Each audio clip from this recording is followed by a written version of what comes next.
Cinebois to Cinemen, episode 71. 71. 71. Hope you're well wherever you are, whatever you're doing. This week, Hard Truths. Mike Leigh's searing family drama. Ooh. We'll be talking a little bit about his career, a few of his films, as much as time will allow anyway. And then, of course, a little natter about the family drama, how the family is presented in cinema. Yeah. We've got a few examples, differing ones, I think. So that'd be good to talk about that. Yeah. Also, Video. The Brave New Frontier. Yeah, and it looks like I've sunk 3/4 of a Guinness, and you've been a lot more conservative. I've tried too. But yeah. No. Yeah. It's been in the offing for a while. Yeah, we've done some experiments, bit of a new thing to explore, but I think it's going to work out quite well. I say we, at the moment, you have done some very generous investing, and I intend to pay you back. And yeah, no, it's exciting, and it should, hopefully work out for the podcast, kind of expanding its audience a little bit. That's the sort of... We're 70 episodes in now, and we were looking for ways to kind of move things up to the next level. Which is, I don't know how much of a level this is, but we're going to give it a go. Long-time listeners will be more than familiar with our technical ineptitude, so bear with us on that front. But yeah, we're really looking forward to seeing how this goes. Yeah, me too. Yeah. Should we get to the? Let's get to the meat of the discussion. Questing the cinematic void. Okay, then. So the cinematic representation of the family. Yes. If we think about the family more broadly, in a sort of, I guess, socio-political and sort of cultural sense, it is the kind of ideological jewel in a society's crown. On a ground level, it's like a ground level window into the kind of values and ideas that kind of permeate throughout society.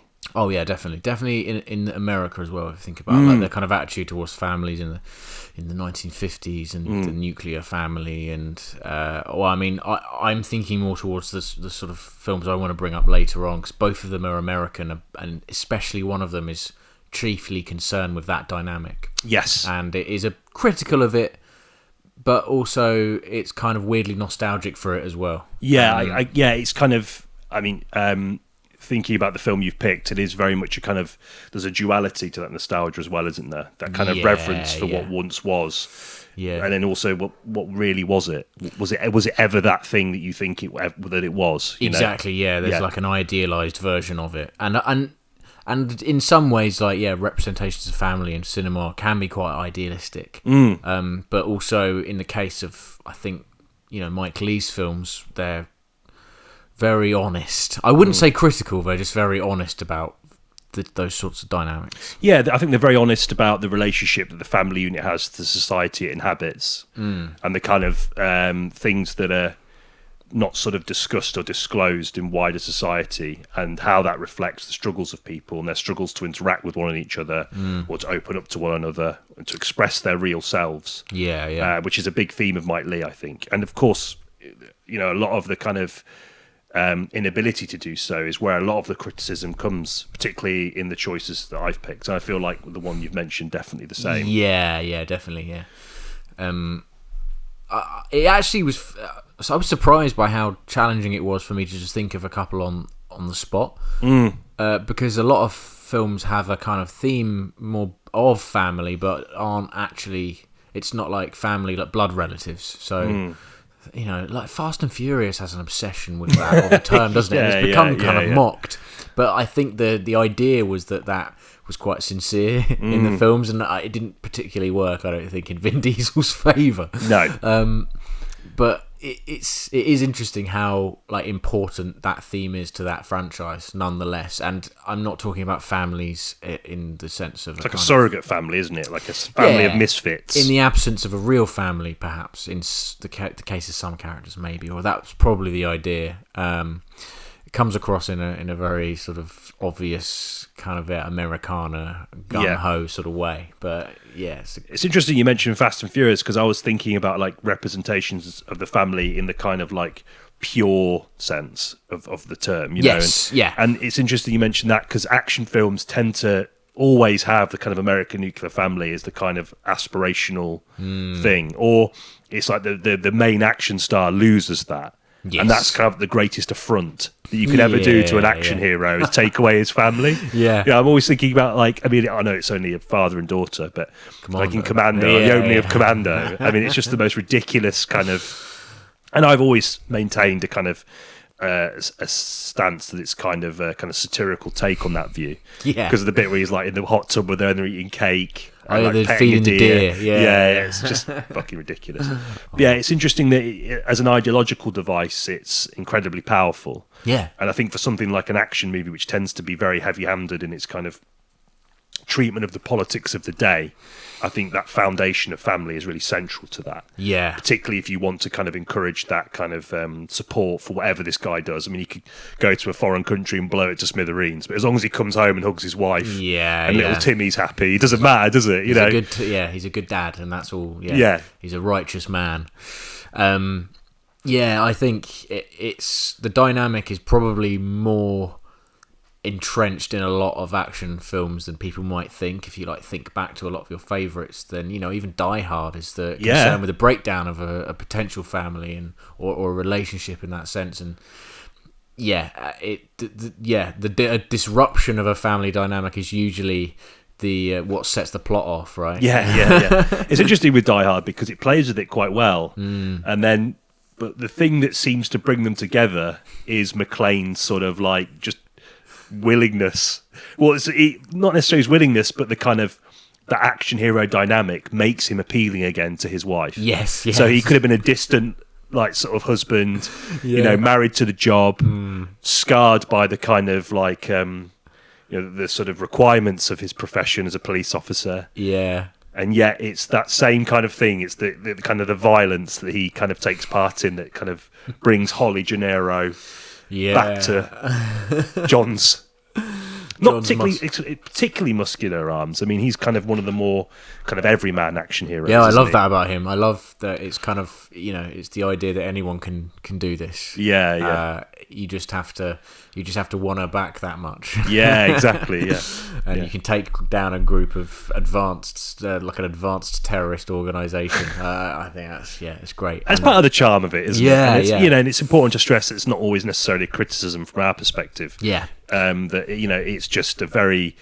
it's a very sort of transparent, shall we say, narrative device. Yeah, and more, like I say, more present than you might expect. Think back to your favourite action films. It's in there more than you might think. What's your first pick then in terms of a kind of family drama? So I thought I'd go for something that moves away from America briefly, because I think my choice and your two choices are very Western orientated. Yeah, okay. So I went for a film by Kiyoshi Kurosawa, perhaps one of his lesser known movies. I don't know necessarily if that's necessarily true. I kind of always worry that I say that and people go, no, it isn't, like a bell end. So it's a film called Tokyo Sonata. Yeah. And it focuses on the Japanese family dynamic. Yeah, okay. And it's very much that nuclear family, Yeah, okay. Two kids, wife, father. Father at the top, very patriarchal. Purely because of his role as the provider. Yeah, okay. So he goes to work. Obviously, the wife stays at home, cooks, cleans, lives a life of basically servitude to the family unit. Okay, yeah. Which is, in the case of this film, kind of just expected and overlooked and undervalued. Okay, yeah. The father loses his job. Yeah, okay. Because they are replacing him with cheaper Chinese labour, so he loses his job. Oh, right. And he lies to his wife and his family about having a job, and he basically just sort of mills around this sort of crumbling industrial Tokyo, trying to find work, failing, and then knocking about with another individual who's in his position, who has kind of been playing this game of lying to his wife and his family. Yeah. And it's kind of about this idea about how much the kind of system we live in holds the family together in certain ways, but not in a way that's necessarily kind of emotionally enriching. Yeah, right. It's like you can afford to live, but this idea of like work is the most important thing, which I know is something that is quite a big feature of kind of East Asian Japanese culture. Is dedicating yourself to your craft or your job or whatever it is. Yeah, like the idea of a provider and an income. Yeah. Which is, I guess, more pervasive than just Japanese culture, obviously. But, talk about the American ideology, the provider was like a big part of that nuclear family, wasn't it? Totally, yeah. But in this case, his refusal to kind of admit to his wife that he doesn't have a job is almost like a dampener on his ability as a man to provide, and the role that is ascribed to him by his kind of, his role in society. Yeah, okay. And as the film goes on, the film kind of drifts between these perspectives and of the family unit. I've just realised actually it's 2 sons, not a daughter. Okay. Yeah. But the various characters and their interplay as a result. So he's out around Tokyo, milling around, trying to find work. I think he tries to go on kind of the Japanese equivalent of job seekers. Right, okay. And that's kind of framed in a really kind of like drab, bureaucratic fashion. Then they've got the wife at home who just feels completely underappreciated. There's no spark in her life, no connection in a sort of emotional and perhaps even a sexual manner. Okay. Yeah. So she's sort of left adrift in the kind of the bleak domesticity that kind of has just encircled her life. Their youngest son wants to play piano, okay, and the father won't let him. So despite the fact the father hasn't got a job, he still has these kind of values that any kind of artistic pursuit is just fruitless. You need to be committing yourself to kind of like numbers or something, or study so you can get a job. Look, be like me, and no one's happy. It's like one of the coldest fucking films you've ever seen. Man. It's like one of the most kind of like brutal representations of like capitalism's ability just to erode the family dynamic to kind of like basic kind of functions. Yeah, okay. And the son, like, he takes his lunch money, pays for piano lessons, and just all this stuff that goes on. The older son went in a sort of like perhaps misguided attempts to do good in the world, joins the army. Right, So there's just all these things that keep happening, and it does become sort of progressively a bit more absurd as it goes on. There's just this sense that the kind of family unit is kind of so frail and fragile. If the kind of the ideology around it, the pressure that creates, if you can't like act within its kind of expectations, then everything just starts to crumble, and you start to realise how sort of hollow and empty your relationships are. It's not a very happy movie. No, man. It's probably, I mean, this is the same guy who did Cure and Creepy, that are both fantastic kind of. We watched Creepy. Yeah. Like, he's a fantastic filmmaker, and he's very comfortable in a certain feeling, shall we say? Right. Okay. But this is, I think, is his bleakest film. Wow. Okay. Because it sort of really cuts through into the real bone of what the family unit is now in this modern age, and yeah, like as I said before, just how sort of frail it is under certain circumstances. Oh man, yeah, that's a very raw. I mean, kind of ties in nicely to Hard Truths, the film we're going to be talking about a bit later, because it sounds very sort of real and raw and not. Again, I think cynical is the wrong word, but I think it is. I mean, yeah. I think Hard Truths, there's something more naturalistic about the way that it's shot and the performances that kind of ground it in that kind of realist vein, shall we say? Yeah. Okay. Although I'm not sure how sort of much Mike Leigh would ascribe to that himself, but I think in the context of Kiyoshi Kurosawa, there's something a lot more clinical about the presentation of it. So it's shot in a very, the camera's sort of like the tracking shots are quite slow, and it's very statically framed. There's almost something kind of Ozu-esque about the kind of framing of the domestic spaces, but it's all very kind of drab, and the colour palette's very grey. The performances are very stilted, and but there's something very lived in about that stilted nature because of the fact this family have just been cohabiting with one another, right? Yeah, not loved or supported one another. Oh man, yeah. I'll have to check that out. Maybe find the right time for it, of course. Yeah, it's not. I mean, Valentine's Day's just gone, and that would have been a perfect opportunity. But yeah, can't believe we watched Long Legs instead. Okay, yeah. I mean, the film that we were talking about earlier, that we didn't reveal, it was Pleasantville. Oh yeah. Yeah, and I love that film, and it's a lot more. It's kind of like idealism versus reality. And so the kind of basic premise of this film is these two kind of late teens, would you say, or sort of early? I think so. Yeah. It's been a while. It's been a long time since I've seen it. Yeah, they get transported into the world of a 1950s American television show set in a town called Pleasantville, and they get transported there. So modern day teenagers, played by Tobey Maguire and I think Reese Witherspoon, transported to a 1950s nuclear family setting. And as the film goes on, it's sort of these teenagers infect the townsfolk with reality, and it's sort of shown through the introduction of colour, because the TV show is in black and white.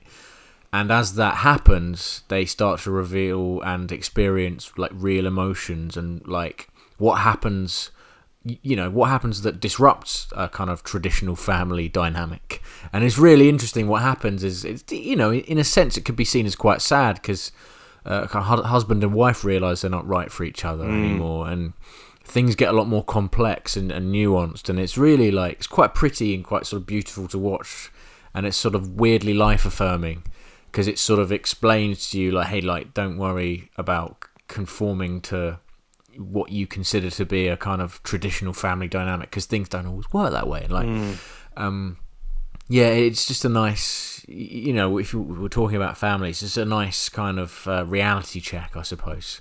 And there's also a lot of fun as well. There's a lot of sort of visual gags in it with regards to like black and white and colour, which are quite fun. I think I've talked about it briefly in the past, actually, on this very podcast. But I just thought it was worth a mention, really, just briefly. If we're talking about families, definitely worth a go if you haven't seen it. Gary Ross, he went on to do like the Hunger Games, but it's really nice. It's just a really nice film. Yeah. That's my kind of. Well, it's a great example of that kind of. We sort of alluded to it, I think, towards the start.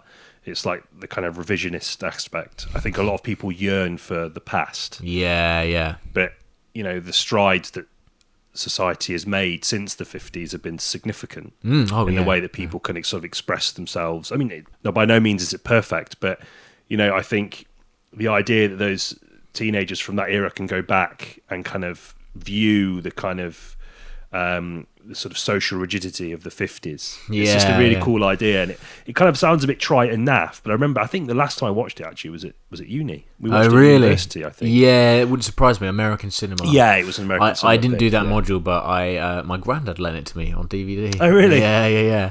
The same granddad that took me to the Oast House to watch The Innocents. Ah, yes. Yeah, I love it. I think it's great, and it's very accessible. And it is kind of weirdly the kind of film you can just stick on, because it's not like oppressive. It's very it's got movie stars in it. It's like made in a sort of quite a playful manner, but it has a kind of there's a sort of To Kill a Mockingbird side to it as well. There's like an undercurrent of real kind of the troubles of that time are kind of like, they kind of pop, don't they? Not pop necessarily, but they bleed through all the kind of like, definitely, the kind of like sweeping melodrama and the sort of the kind of bright colours that infect the landscape. Or infect might not necessarily be the right word. Yeah, it's the wrong. It's a positive thing when the colour is spreading. I guess from the perspective of the more ideologically conservative characters in the film, infect might be a better term. Yeah. They're sort of resistant to it at first. Which is interesting in itself. The idea about resisting change and progress. Yeah. Out of like fear that you're going to suddenly be obsolete. Yeah, your nice, like, neat little family is going to be somehow torn apart by the introduction of real life. Or like people being able to like properly sort of express their emotions, or kind of like suddenly just say, actually, no, I don't want to stay here. I shouldn't have to stay here. Why should I? Exactly. Yeah.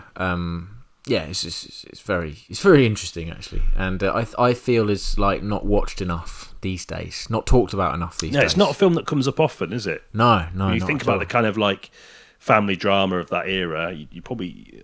I mean, I know Revolutionary Road came out a bit after that, but that would be probably the film that would take most of the discussion, wouldn't it? Yes, if you're talking about the 1950s. Well, what's the film with Dennis Quaid and Julianne Moore? Oh, yeah.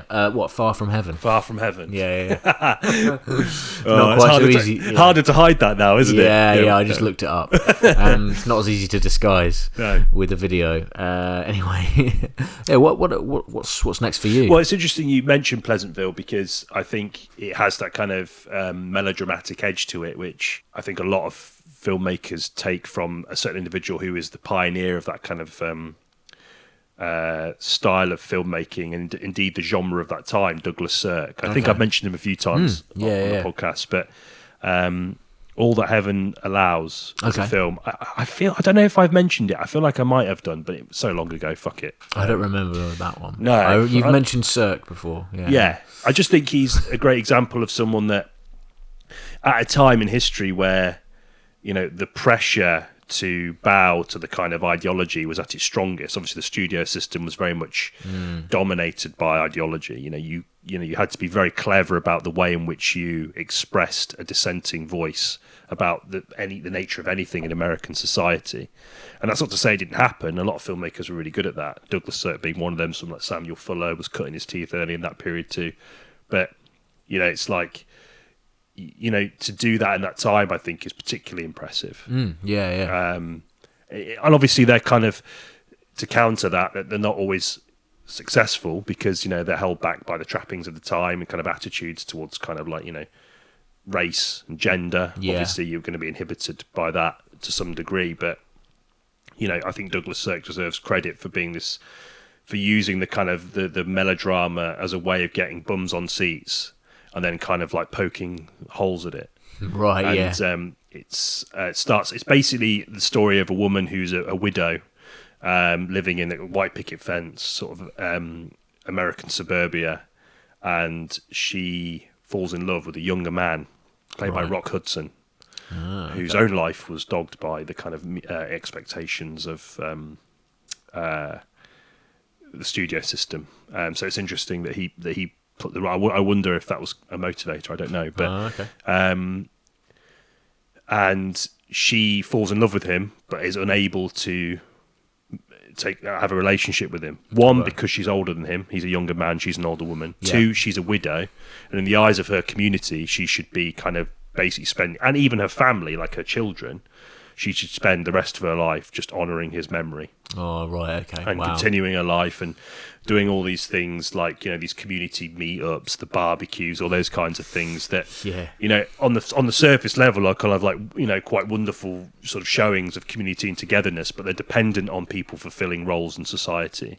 Yeah. So if you've got to be, the men have got to be providers, they've got to be stoic, and they've got to be, having a smoke in the kind of, together and talking about business, whereas the wives would talk about, stuff for like the bake sale or all these sort of charity events that they run.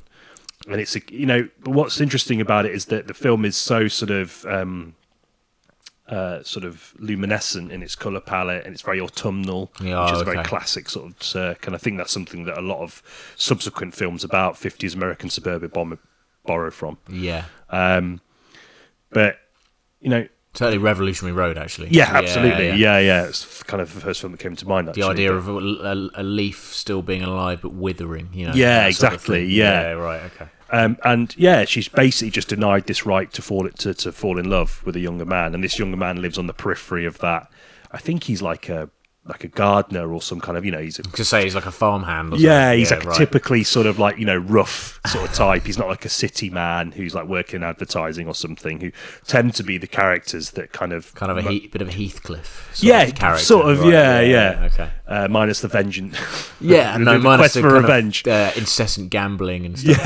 Right. But he's very peripheral. I think a lot of women admire him privately, but know that it's just unattainable. So but the fact that she's a widow, it's like, well, it's been a long time. Why can't she move on? And she's denied that right. And there's a particularly really difficult scene with her and I think her daughter, if memory serves me correctly. And her daughter basically says, like, I'll disown you if you go off with this man, because she's thinking more from the perspective of her social standing as a result. Yeah. The way this kind of structure works, the family unit is dependent on people filling those roles, because it will have drastic ramifications for the other family members if they don't sort of play ball and follow that kind of same kind of trajectory as everyone else. And it's quite a heartbreaking film up to that point. It sounds like it's these sort of communities are very good at weaponizing gossip.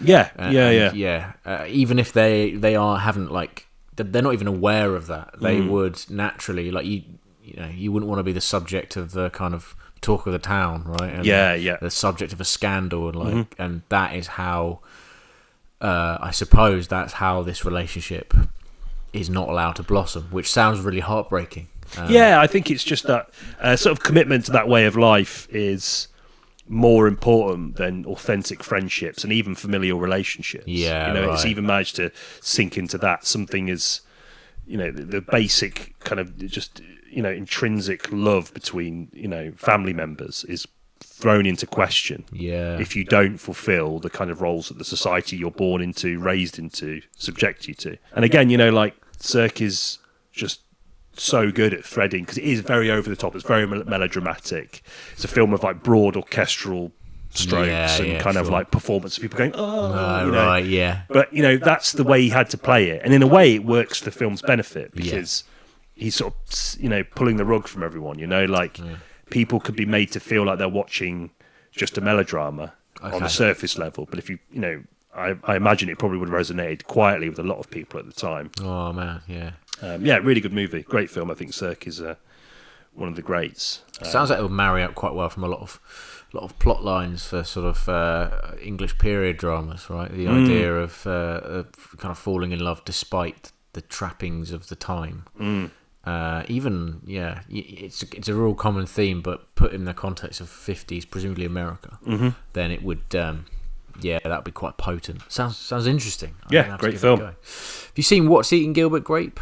I have seen that. The first time I saw that was at uni, like within I think the first week of university. Oh right, okay. Someone who lived in our flat was like, "Oh, you study film? Have you seen this?" I was like, "No." Stuck it on. It's I think it's the two stars have since become stratospheric and are kind of controversial in their own way. So. It's dogged by that a little bit, and also it's directed by a guy who did a lot of very saccharine, sort of sweet rom-coms. Lasse Hallström, I'm not pronouncing that correctly, but it came free in a newspaper, and I put it on, and it is good. I do think in terms of like showcasing a dysfunctional family, it does actually work quite nicely. There's a kind of it's a family that have a kind of struggling, with their each individual problems. There's a sort of the mother is kind of extremely overweight, and it to the point where she relies on her offspring to take care of her. And then you have Leonardo DiCaprio's character, who portrays a mentally challenged young boy. And Arnie, and it wouldn't hold up today. You wouldn't be able to do that, and I do think for good reason, because it's pretty generic, the way that they portray those. But in terms of, it's worth a brief mention in terms of like kind of disrupting the idea of a family being kind of the kind of go-getters and having a breadwinner sort of does get disrupted in this one, and in favour of a kind of more brutal, real America, where the town in question is declining in terms of like there's a sort of a financial decline, and a lot of the shops are closing. It's like Great Depression era, isn't it? I think it's a bit later than that, but it feels like in still that way. Sort of lingering. I think it's set in present day, like early 90s. But is it? Oh yeah, shit! Yeah. But I can understand why it's small town America. Like it's very. Forgotten, maybe. Yeah, there's like a supermarket that's open down the road, and everyone's basically going there for everything. So all the small businesses have like not got any footfall anymore, and it's just about how family sort of deals with that. I quite like it. I have a soft spot for that film. I really can't remember it that well, but yeah. Who does Johnny Depp play in it? What's his role? Gilbert Grape. Oh, fucking hell. Shows how much I remember. The main character, yeah. And he's the kind of, I suppose, for lack of a better term, the stable one of the four siblings. And he kind of goes out and he has a job, and he's trying very, very hard to keep this family together, in a sort of almost Little Miss Sunshine-esque kind of way. That's another film about family. Yeah. Kind of good. Yeah. No, I just thought it worth a brief mention. Also thought, weirdly, what popped into my head was the idea that kind of gets put forward in Back to the Future, where the family in that at the beginning is like totally dysfunctional. The mother's sort of excessive drinking and the sort of siblings are kind of a bit of a shambles, and the dad is a bit of a kind of a joke. You can see he has no sort of, he pulling his community. He lets his boss walk all over him, and then the very idea that there's a kind of like very brief moment in the past where that kind of changes, and then when Marty gets back, it's this perfect nuclear family. Right? It's quite funny. It is a riff on that, because Back to the Future is very kind of ironic, I think, in the way it does things. Another brief mention, really. I haven't got much more to say about Back to the Future. It's interesting, isn't it, when you think about that kind of era of filmmakers, like Spielberg, like the absent father figure, for example. Yeah. So it's kind of like taking these ideas of what the nuclear American family and, situating them, I guess, in a kind of different context, more akin to reality. Yeah. I mean, obviously the narratives tend to take that sort of away from that, but the kind of the base, the sort of foundational base of a lot of those films is kind of some element of dysfunctionality. Even if it is sort of downplayed for kind of narrative purposes. I think it's a pretty, particularly in that period, you're seeing more films doing that. Like, like I say, no father, financial problems as a result. Yeah. Perhaps kind of emotional issues on the part of the kind of only other adult in the family, the mother. It's interesting. No, yeah. American films are quite good at showing a disruption of that family dynamic, as well as they are showing the kind of idealistic versions. I think they are, certainly in terms of Western culture, and this might be just because I've not really had enough time to sit on this, but I feel like their culture definitely pushes the idea of the family the most. Oh yeah, definitely, yeah. I think more so than more European sensibility would be. But ironically, if you think about the way certain cultures view family, that they're probably a lot kind of more tight knit than perhaps we are. Particularly in the way we treat like the elderly, for example. Yeah, that's true. Yeah. So it's interesting that America's notion of family is so pervasive, and yet perhaps isn't the most kind of like authentic version of definitely it. Not. I just want to point out that if you are American, I'm sure it doesn't necessarily mean not have a nice family, or I'm sure you do. Oh yeah, completely. Yeah. This is generalising and talking about it in the context of films, which do tend to kind of show extremes, and otherwise you wouldn't have a story, I guess. So. Yeah, this is it. Yeah. But I guess the reason they do that is because of that long history of celebrating it and pushing it so aggressively. Yes. I think that's perhaps why so many filmmakers are drawn to it as a theme. Yeah, I think so. It is potent with, effectively tension. Just below the surface. So yeah, from a storytelling point of view, what a way to. Yeah. It's usually always foundational as well. Yeah, which definitely. is in very stark contrast to someone like Mike Leigh, who takes his the family, the issues of a family dynamic, and thrusts them front and center.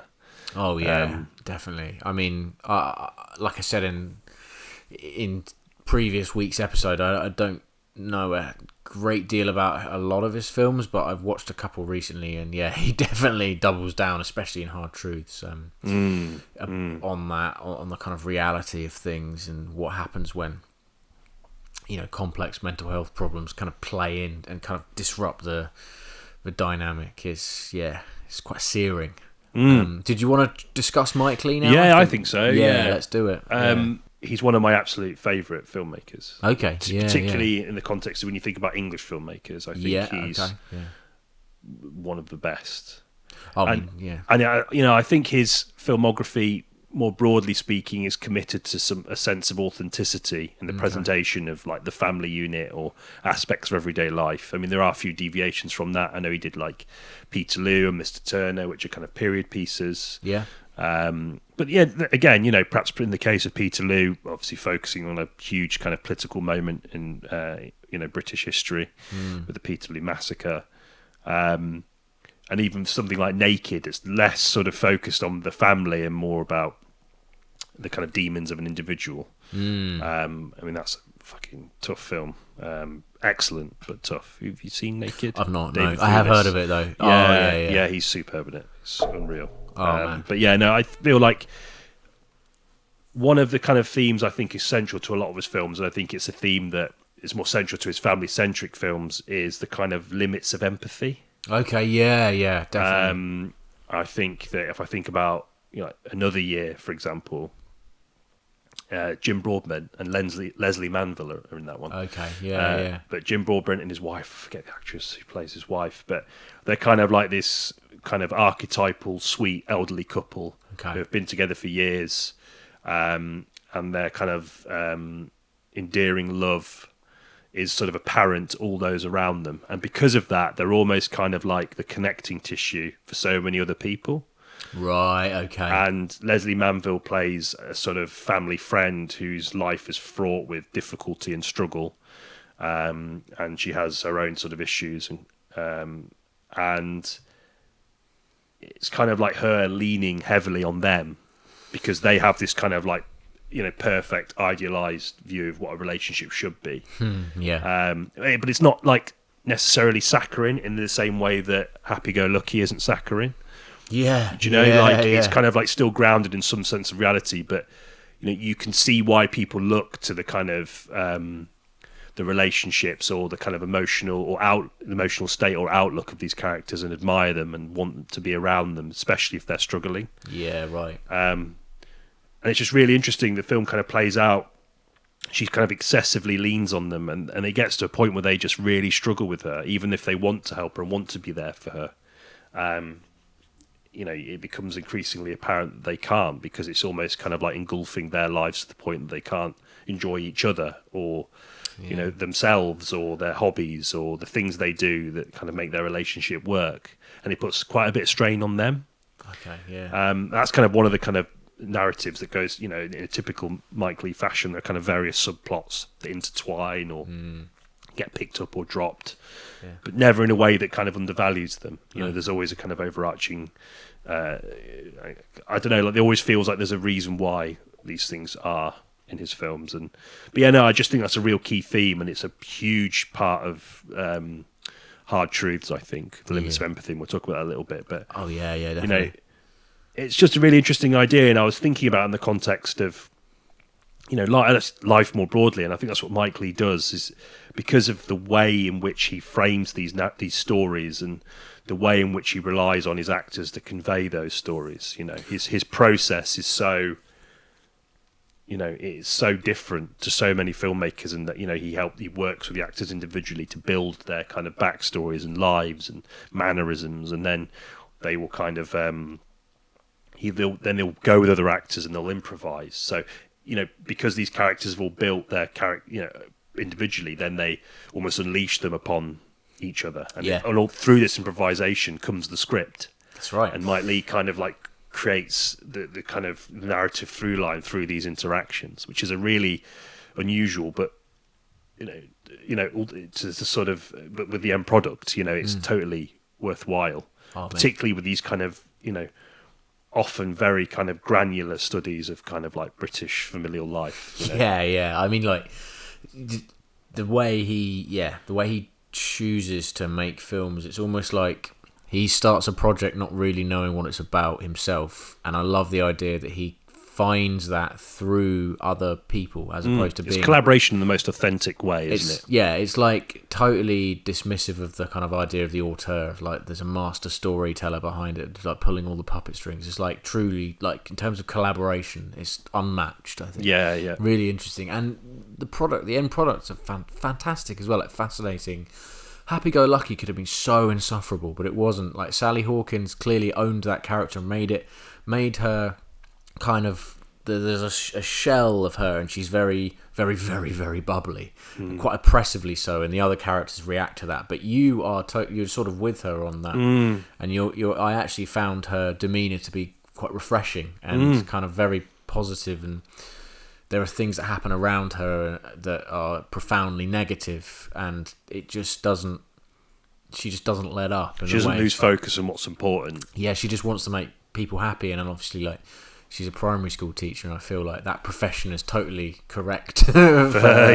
Yeah, totally. And there's a sort of safeguarding subplot in it, which is really, really heart-wrenching. And yeah, I just think that's entirely down to Sally Hawkins' commitment. Clearly, like, there's like a 6-month rehearsal process, I think, where they flesh out these characters, and as a result, the film whilst still being visually quite interesting. I think definitely in the case of Hard Truths and Happy Go Lucky, they're quite cinematic looking films, but yeah, it's mainly about these sort of very real, raw stories that seem to unfold incredibly naturally, I should say. Yeah, absolutely. It's like allowing those actors to create those kind of wounds and traumas and likes and dislikes, and allowing them to almost live with them for 6 months. Yeah, and almost living with them for perhaps in a during that kind of period where Leigh works on them individually, and then unleashing them in really unpredictable ways to other actors that are equally as skilled in the way in which they kind of allow that kind of construction to reveal itself in their performance. And, I think some of the finest scenes, if I think about Secrets and Lies, which I think is one of his finest films, it basically culminates in a dinner sequence that is one of the most excruciating and sort of difficult dinner sequences I've ever seen in film, honestly. Okay, yeah. And then it culminates in one of the most cathartic moments in the same sequence. And I think that's all down to the kind of just the intricate way in which his actors portray their characters' various imperfections and desires and hopes, and how they shield them or obscure them, and which again is another big theme in Hard Truths. I feel like a lot of the things that Mike Leigh has done in his other films really get pushed to the forefront in Hard Truths, but I don't know. I'm full of admiration for that approach, and he himself has said, he doesn't like hiring quote unquote stupid actors. He only hires actors that are fully committed to lose themselves in roles. Themselves in roles. Not actors who necessarily play the kind of same characters or have like a sort of stardom that almost overpowers that ability to play anyone different, to escape into a role. I think you could say that for a lot of particularly Hollywood actors. It's very difficult for them to be, you're always going to think of them first in every film that they're in, even if they do it well. Like I think about Leonardo DiCaprio, for example, think about Killers of the Flower Moon. I mean, all he does is kind of go, and I thought he was pretty good in the film, but like it's hard for him. It's hard for us as an audience to kind of not see Leonardo DiCaprio. Oh yeah, and I think that's Mike Leigh. He's so good at finding those actors that are prepared to really disappear into a role to the point they're almost unrecognizable. I think Leslie Manville's probably the best example of that. I think she's one of the great. So good. I'm thinking about her in Phantom Thread, how good she is in that. And rather embarrassingly, that was probably one of the first films I'd really seen her in properly, and then I kind of went through and sort of found her in all these different films, and you just don't recognise her. And that's the strength of a fantastic actor, 100%. Same with Eddie Marsan in Happy Go Lucky. I think, although he has played that kind of character before, you can tell it's like really, really fleshed out. I think his bitterness has become a caricature. I think. Caricature's harsh. Right. I'd say like it's, obviously like a big studio or like whatever production have seen, you can do that well. And that, and as an actor, you've got to keep, you've got to work, haven't you? Yeah, totally. I think there's the difference between his other films where he portrays a kind of similar-ish character is, in this one, the idea that someone can kind of be quite sympathetic towards him despite his failings in terms of what he feels about society is like very outdated, and he sees this isn't Happy Go Lucky, isn't it? Yeah. He's basically an incel. Yes, he's like an incel before incels started. He's so angry. He's like the angriest man, and he's really like his character's really at odds with Sally Hawkins like throughout. Yeah, but she is treating him like a human being, and he doesn't realise that right until the end when he like has this outburst, and he sort of sees her as a simultaneous kind of like irritation on him, and also kind of an object. I think he misinterprets her just her natural humanity as affection or as a kind of like romantic gesture. He does, and this culminates in her kind of spoilers. She's empathetic towards him though at the end. Really, really, like very much so. And there's a kind of weird parallel between him and this child that's like kind of struggling. I don't know if you got this from it, but I feel like he is that child had she not intervened in the way she did. Okay, that's interesting. I mean? Yeah. The child in the school, right? Yes, that's right. Yeah, his kind of violent outbursts. Yeah. He's having a tough time at home. That's right. Yeah, his mum's new partner isn't very pleasant, and there's a whole kind of thing there. Manifesting in his behaviour at school when she gets involved. Yeah, no, it's interesting. I'd never thought of it that way. But I don't know why. I mean, it's not very Mike Leigh, obviously, but in terms of the kind of narrative element. But for me, it was very much like she was talking to that same child, but if he had been left to carry on being violent, I don't know. Yeah, I think in the case of Marsden's character, it's very much that he. He's definitely someone that's just left to his own devices. Yes. So all of these kind of really extreme opinions, and the people that he perhaps would, he makes allusions to the people that he also teaches how to drive, and they kind of can't handle him, and it's their fault, but it's obvious that it's him. Yeah. It's his, and again, the limits of empathy thing, like, this guy's clearly got like genuine sort of emotional and mental health issues.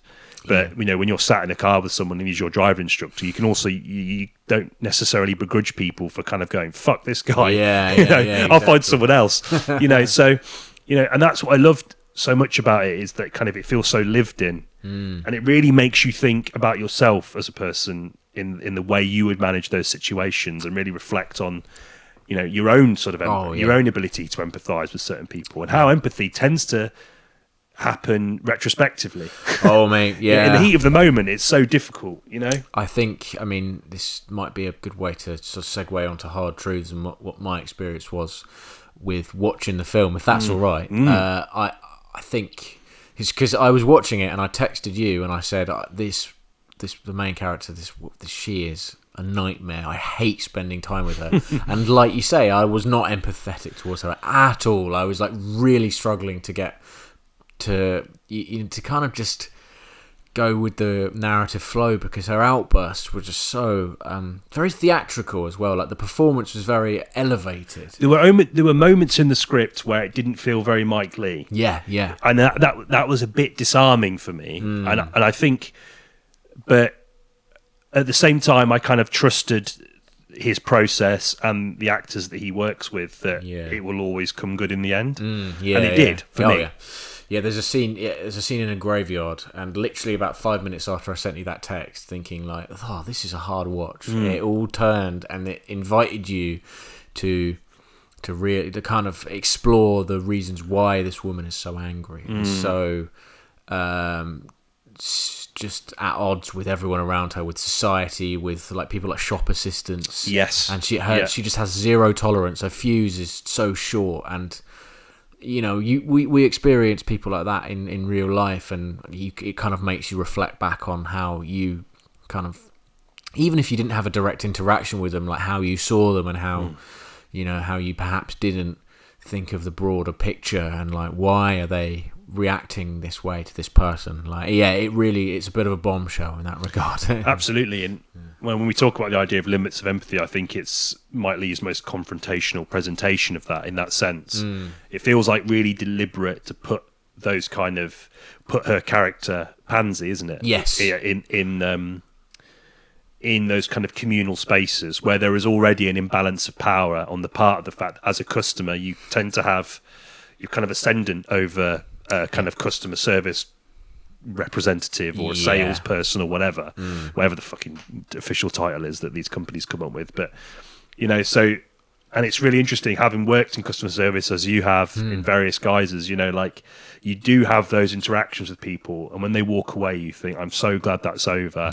What a fucking bell end. But you imagine them, your idea of them is so fixed because it justifies your frustration that you derived from the interaction you just had with them. But later on you'll lie in bed and think, God, I wonder why it was they were like that, and could I have handled that better as a result?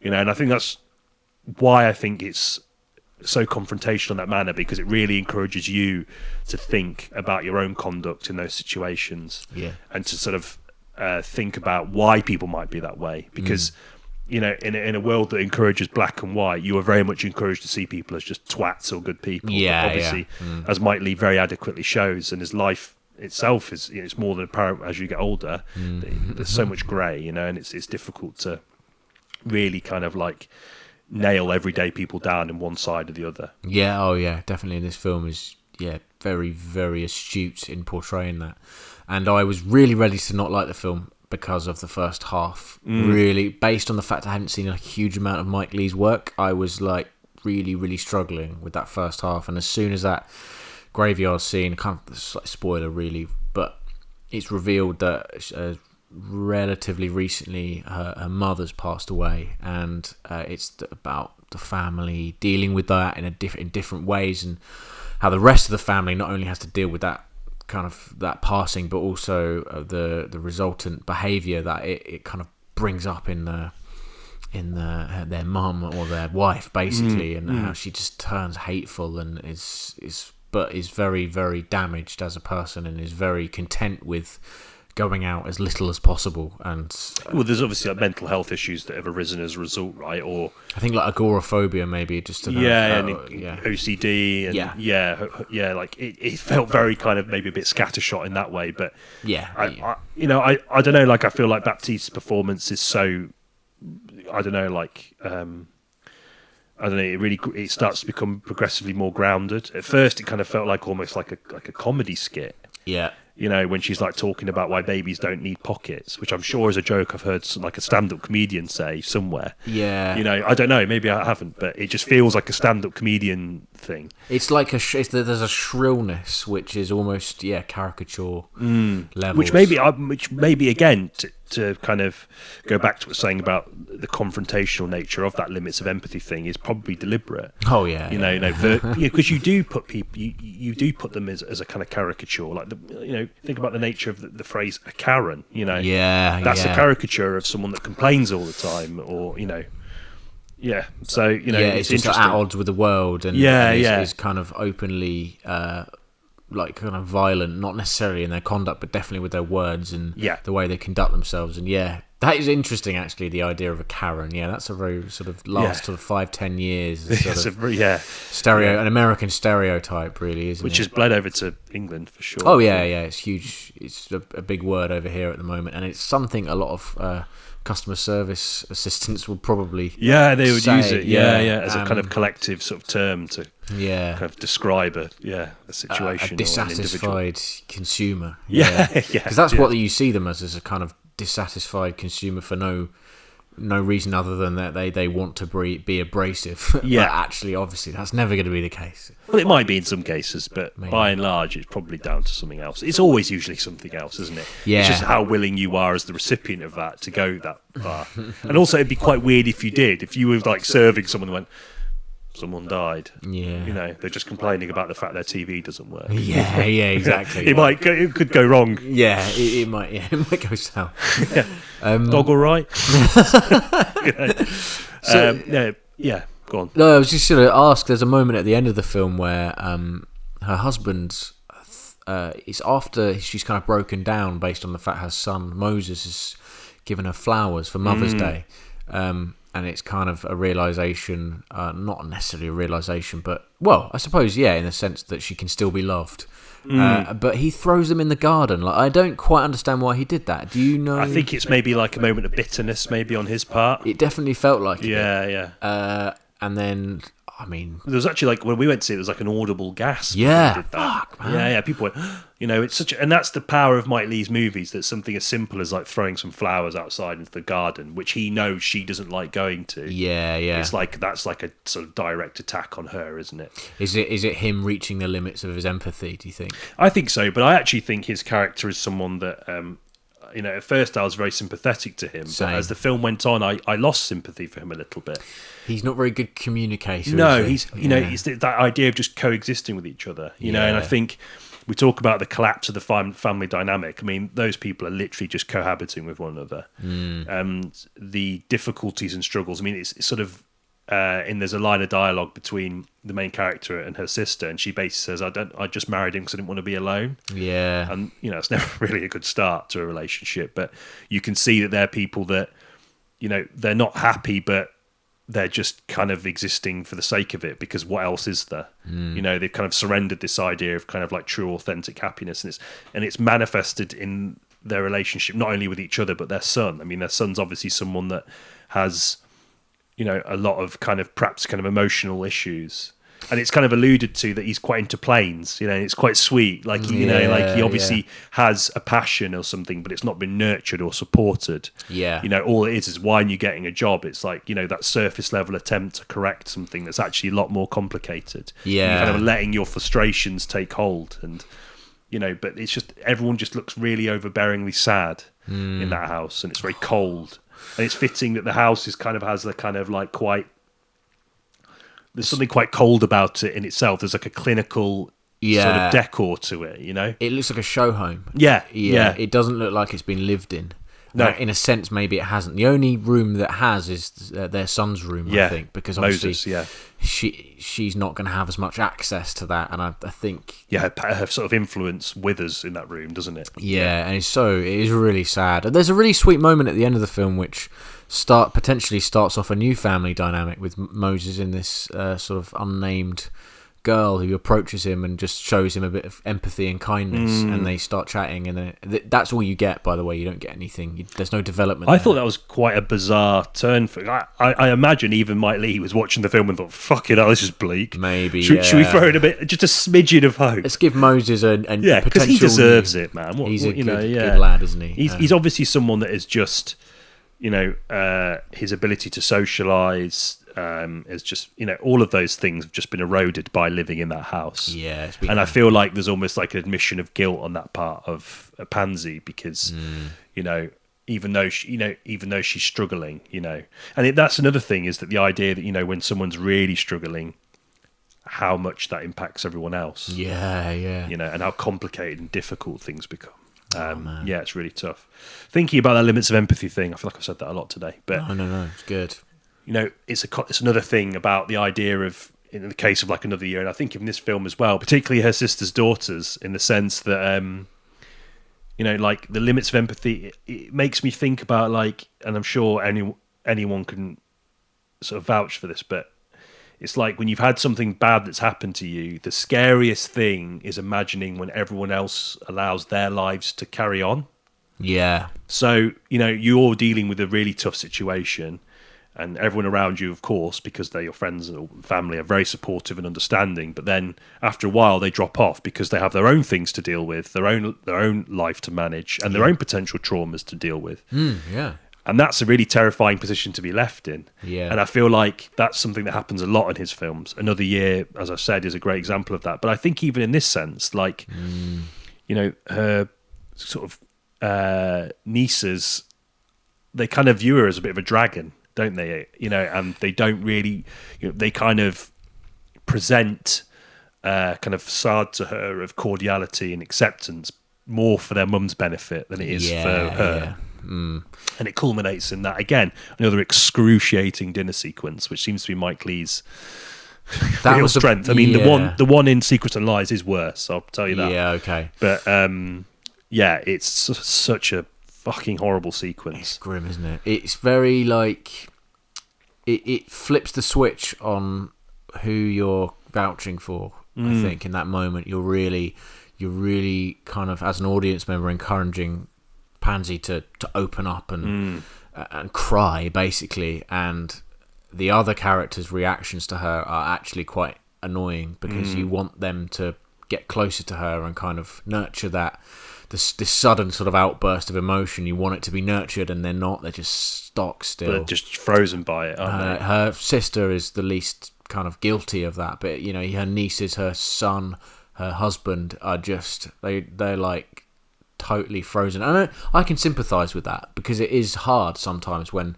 seemingly from nowhere this sort of outburst of emotion occurs. But in the case of this character, like, it needs to happen. You can tell it needs to happen, because it will be really good for her, and they're just not supportive of it, and it's hard. It's a hard watch. There's a sort of implication on the part of the husband that he has, you know, his inability to really, you know, deal with any kind of situation that is awkward or difficult, has caused problems in his own life with his own relationship with his mum. When Pansy's sister asks him, "Well, how's your daughter doing?" How's your mum doing? And he doesn't even answer. He doesn't say anything, which is not only incredibly rude, says you're at their house eating, which I think is something that Pansy points out. She does, yeah. And later on, she relays it back to him, doesn't she? Yeah. So like this idea that, I don't know, like that. It's interesting you say about rooting for people. I think in the you in this sort of, you are going to want to root for people because that's kind of what films generally encourage you to do. Yeah. But I think in the case of Mike Leigh, it's kind of like, obviously you just want people to be happy. You just want them to be happier. But the reality of what you're seeing makes that kind of, it kind of makes you realise how perhaps silly that idea is. Definitely. Not that they're not deserving of it, but like how difficult to get those people to that will be. Perhaps is more the better way to phrase it. Yeah, definitely. Albeit clunkily. No, I don't think so. Yeah, no, I really loved it. I mean, like I was kind of on with you. I always felt the tonal shift was coming with her character because it would have been really bizarre for Mike Leigh not to do that. Yeah. But I think that the thing that really threw me was almost the kind of like, because it starts off quite funny, almost overtly funny in a way that's quite strange for Mike Leigh. But again, I feel that's like a deliberate way to kind of lead you one way and then suddenly pull it from under your feet and go, hang on, no, actually this person's really struggling. Tortured. Tortured just by daily life. It's just every day is just a struggle. Every interaction is marred by this difficulty. Yeah. I agree. No, I actually ended up really enjoying it. Enjoying it is maybe perhaps the wrong word, but I think it's worth seeing for that shift. And it's worth sticking with the excruciating opening 45 minutes, which are hard to watch because you just want to yell at her. But that's entirely intentional, as we've already sort of explained. In a similar sense that Happy Go Lucky is a very warm and comforting film to watch because of the kind of free-spirited nature of the main character, but then slowly introduces you to complexity. And that is what ultimately tests this character. It's an inversion, isn't it, in a way, of Happy Go Lucky. I remember someone saying it's like a combination of Happy Go Lucky and Secrets and Lies. Okay, which is an interesting kind of like experiment from Leigh's perspective. Someone's obviously made those two films, which are very much polar opposites in many ways. Kind of like bringing them together with this one. Nice. It's crazy that he's still making films of this quality. What a testament to him and indeed the people he works with that he trusts.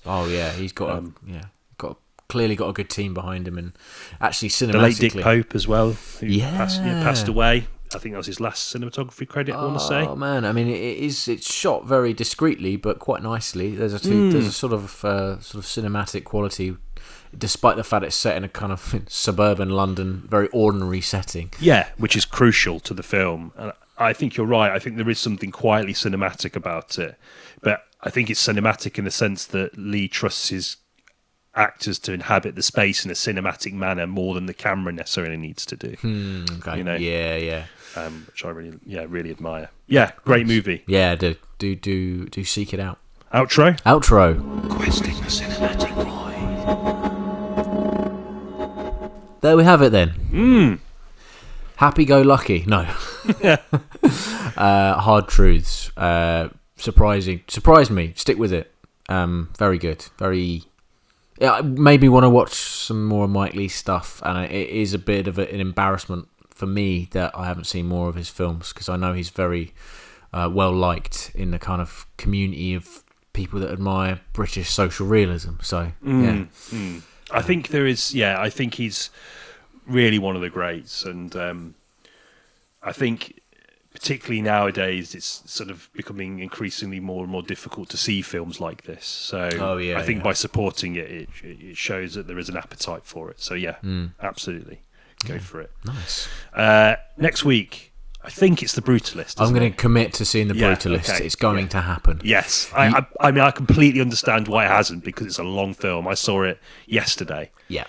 and I came out like knackered because just in there for so long. You know, it's such a long movie. The intermission helps. Yeah. Yeah, it's a real sort of sweeping epic. Okay. Yeah.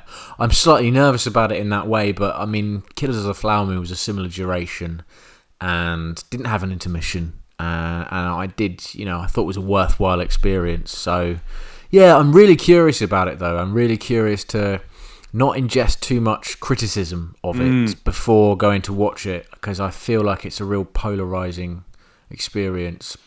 I think you just sort of looking like on Letterboxd and the sort of usual places, like it seems largely to be more beloved than criticised. Yeah. It's an Oscar favourite so far, isn't it? Yeah, which is, you know, quite interesting given the length of the film. But yeah, there's a lot to unpack with that movie. It's a big one. Yeah. And I'll reserve my thoughts till next week. But yeah, looking forward to it. Yeah, let's hope my Everyman voucher works. Yeah, mine didn't. I had a bit of a weird trip. I was sat next to an old man who kept falling asleep and snoring. Oh, no. And his breathing was really laboured. And it was obviously not his fault, but it's kind of really hard not to... The limits of empathy. Exactly, yeah. And they're thinking, fuck's sake. You know. Good thing you had the voucher, I suppose. I mean, did you have to pay for it as a result? No, Mubi Go. I realised I had a Mubi Go. My card didn't work either, and I got the impression that the guy behind the till was more just trying to fob me off, which I understand. Because if you're listening to this, sorry, you're mate. all good, mate. Yeah, you're doing a good job. You were right. Yeah, and I don't wish death on you either, old man. Oh. If you end up listening. He's definitely listening. I can see right now he's listening, even though this isn't live. We've also got a sort of hidden gems episode planned as well, haven't we? Yeah. Oh, yeah. That's a cool idea. So we're going to try and do a few more of those because they're good fun. Like looking back through kind of films that we've missed. I've already got mine. I watched it very recently and just fell in love with it, and I'm really keen for you to see it. So, okay, nice. I'm looking forward to what you suggest to me as well. So yeah, we'll do one of those. But in the meantime, thanks for listening / watching. Yeah, I know. Yeah, it's going to take us a while to get used to that. Well, me especially. But yeah, thanks for listening, and we'll catch you in the next one. See you then. Bye. Bye. Bye.